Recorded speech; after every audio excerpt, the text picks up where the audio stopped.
Good afternoon. I am Dr. Ankita Saxena from Department of Physiotherapy. Today I'll be presenting a topic for the rehabilitation of spinal cord injury patients. Basically the topic is related to cardiopulmonary physiotherapy. So I'll be starting with the topic. First I'll be starting with the introduction. Basically cardiopulmonary physiotherapy is done for the subjects who have spinal cord injury above cervical cord injury level or below cervical cord injury level, and for those patients who are frequently traumatized or thus exhibit multi-system injuries which require intensive management. However, the consequences are also capable of causing critical illnesses, which mainly leads to neurogenic shock and ventilatory insufficiency, which leads to breathing difficulties in these patients.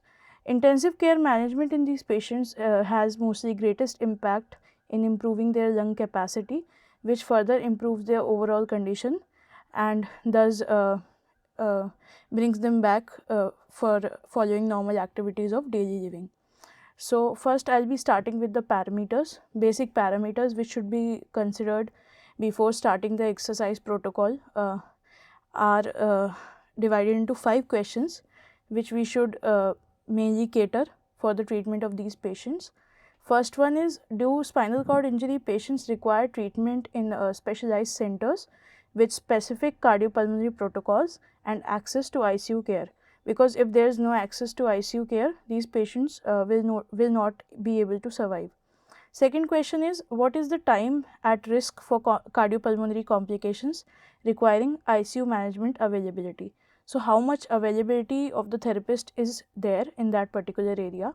Next is, what parameters for blood pressure and oxygen ventilation ratio over a particular time period is available, and how it is associated to the improved outcome of the patient.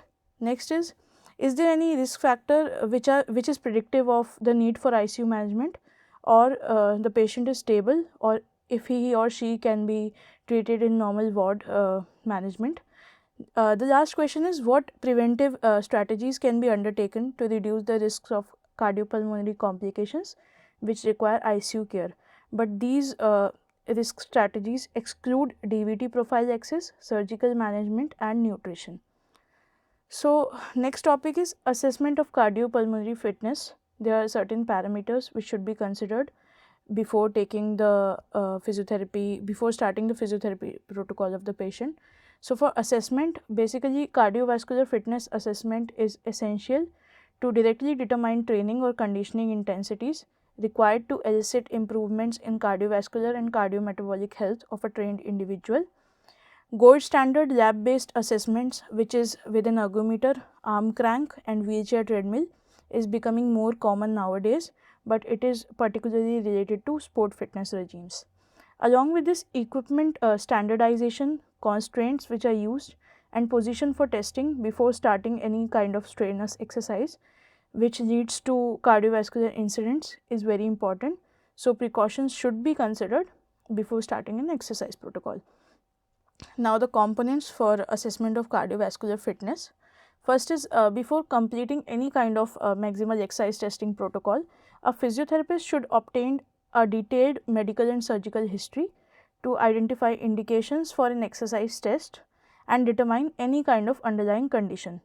These includes cardiovascular, pulmonary, musculoskeletal, neurological dysfunction, the presence of diabetes, hypertension, heart blocks which require basically a pacemaker, anemia, thyroid dysfunction, obesity, vertigo or impaired cognitive function. So, these components should be considered before starting any kind of exercise protocol. Next is peak oxygen consumption tests. These are the tests which are used to assess a patient's physical ability to perform any kind of exercise. So, these are also known as VO2 max test. Peak oxygen consumption test, it measures the maximal capacity of the body to deliver oxygen from the lungs to the mitochondria of the exercising muscles by expired gas collection. So, basically mitochondria is the powerhouse of the cell. So, through mitochondria, the body understands how much oxygen should be delivered in comparison to the need of the body while doing the exercise. It is the most accurate way to assess cardiovascular fitness in spinal cord injury patients. It is performed using various devices which include arm cycle ergometer, manual wheelchair propulsion, hand cycle on an ergometer or treadmill. Exercise intensities are increased gradually until the patient reaches to the limit of exhaustion. Next is submaximal exercise test. These tests are frequently used to measure the responses to standardized everyday physical activities in individuals with spinal cord injury. They evaluate the adaptation to the oxygen transport system to exercise below the maximal intensity, so that the primary energy system used is aerobic. So, these exercises cannot be used for anaerobic conditions. There are numerous submaximal exercise test protocols to choose from, many of which meet the requirements of individuals with various functional limitations and impairments, including spinal cord injury. So, commonly used protocol for individuals with spinal cord injury includes 3 into 7 minute exercise bouts at 40%, 60% and 80% of predicted maximal exercise capacity.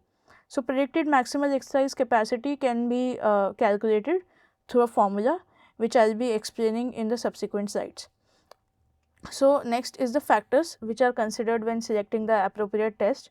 These includes the person's primary and secondary pathologies and how they affect the individual's activities of daily living. Next is cognitive status, age, weight, nutritional status, mobility, use of walking aids, use of orthotic and prosthetic devices, level of independence, work and home situations of the patient and needs and wants of the patient. So, next is field exercise test. These tests measure the physiological function produced while an athlete is performing in a simulated sports situation. So, basically it is done for athletes. It is not that reliable as other tests, but it has more validity due to greater specificity. So, these are categorized into two categories. First is time based and second is distance based.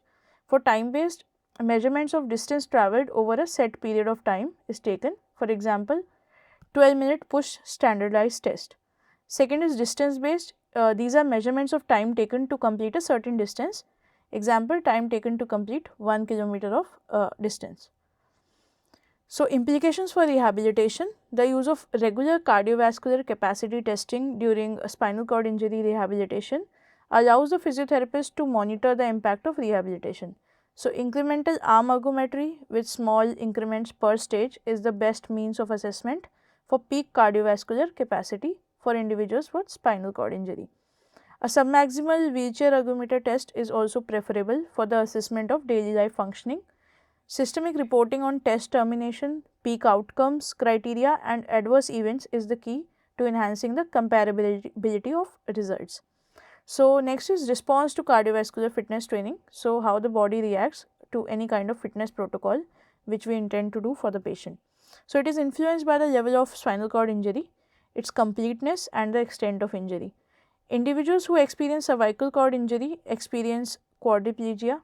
So, it adversely affects cardiac output, arteriovenous oxygen, that are the two components of VO2 peak. So, the following is the Fick principle. It is an equation which summarizes the relationship between cardiac output, arteriovenous oxygen difference and VO2 peak. So, it is as follows: VO2 peak is equals to cardiac output into arteriovenous oxygen difference, and cardiac output is further characterized as heart rate into stroke volume, which we all know.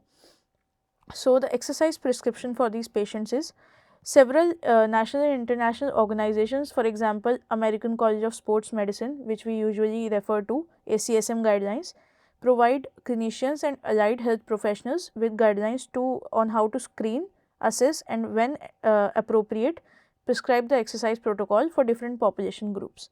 So, safe and effective exercise prescription requires careful consideration for individuals' target health status, baseline fitness goals and exercise preferences, and these vary from patient to patient and along with their age groups. So, it is known as the FIT principle, FITT, which is further divided into frequency, intensity, time and type of exercise. So, these should be developed to guide and monitor cardiovascular training to ensure an effective exercise program for catering the needs of particular individual, and these vary from patient to patient. So, frequency is how often to train. So, basically the patients are trained 3 to 5 days per week. I is intensity, How hard to train the patient? So, it is basically calculated as 50 to 80% of peak heart rate, can use a box scale.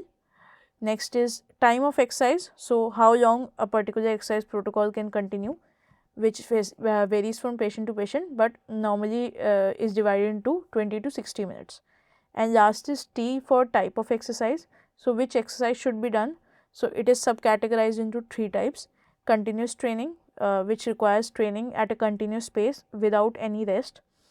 Second is varied pace training, which varies from patient to patient speed, and it is also divided into warm up and cool down periods. And last is interval training, different kinds of exercise, for example strength training, aerobic exercises, cardiovascular exercises. All these exercises are divided into a particular group, and they are subcategorized from time to time for a particular time period.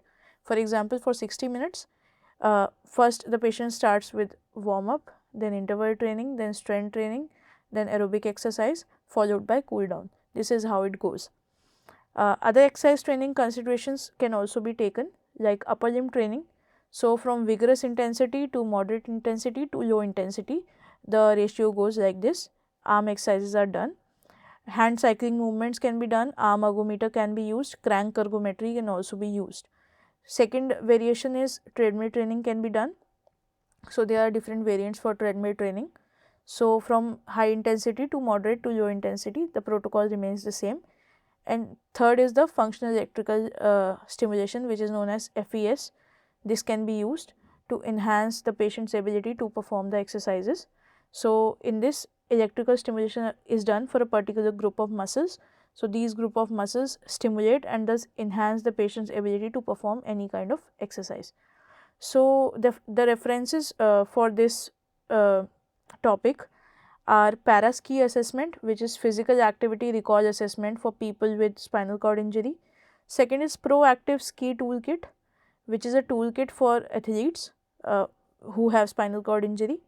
Next is active living leaders booklet.